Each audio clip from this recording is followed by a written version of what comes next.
E aí, meus amigos, vocês estão felizes? Vocês ainda têm fome de Jesus? Eu tô com fome de Jesus, tô muito feliz, cara. E hoje eu queria falar um pouquinho sobre oração. Sabe, se você parar para pensar, os discípulos nunca pediram para Jesus: Jesus, ensina-nos a pregar. Os discípulos nunca pediram para Jesus: Jesus, ensina-nos a curar os enfermos. Jesus, ensina-nos a ter um bom ministério. Mas os discípulos em Lucas 11, versículo 1, disseram: Jesus, ensina-nos a orar. Cara, isso é muito poderoso e é muito quente, como dizia o Gregório. Você pode até entender que os discípulos estavam querendo orar para ter o poder que Jesus tinha, e tudo bem, a gente pode explicar isso, mas eu quero olhar para esse versículo e eu quero tirar coisa genuína para minha vida. Eu quero que a gente pare para pensar que Jesus, sendo Deus, tinha autoridade e poder para fazer todas as coisas, mas mesmo assim, João 5, 19 e 20, ele diz que ele só fazia o que viu o Pai fazer. Só que para ver o que o Pai fazia, a Bíblia diz que, como de costume, Jesus orava. Então eu quero que você pare para imaginar um Deus que pode todas as coisas, um Jesus poderoso. Ele não orava por unção, ele orava porque ele amava Deus. Então quando eu leio esse versículo, embora a gente também consegue ver uma raiz de que os apóstolos, que ainda não eram os apóstolos, queriam saber o que Jesus fazia para ter o poder que Jesus tinha. Na verdade, eu acho que no fundo eles ficavam intrigados, tipo, mano, ele pode todas as coisas, ele é poderoso, a gente vê ele fazendo um tanto de coisa, mesmo assim, ele não falha em seu momento de devoção. Meu Deus, meu Deus. E sabe, uma coisa que se fala muito no meio cristão é, tipo, quando alguma coisa tá dando problema, ou como, tipo, algo tá dando errado, ou alguma catástrofe aconteceu em algum lugar do Brasil ou do mundo, aí alguém fala, cara, eu vou orar. E aí os cristãos normalmente têm aquela coisa, cara, só orar não adianta.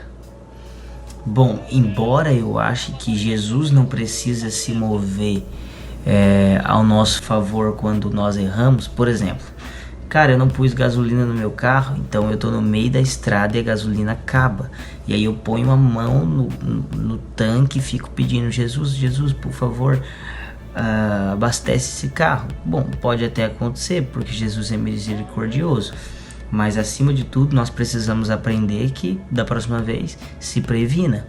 Ótimo, eu não estou falando desse tipo de situação, mas eu estou falando da mentalidade que tira o poder da oração, como se a oração também não fosse uma ação.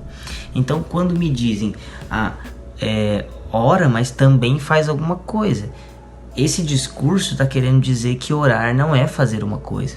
Então, olha o que diz Joel,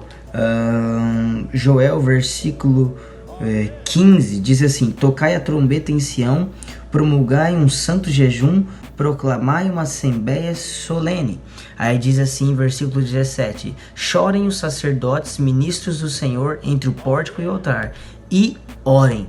Poupa o teu povo, ó Senhor, e não te entregues a tua herança ao opróbrio, para que as nações façam o escárnio dele, porque hão de dizer entre os povos: onde está o seu Deus? Versículo 18: então o Senhor se mostrou zeloso.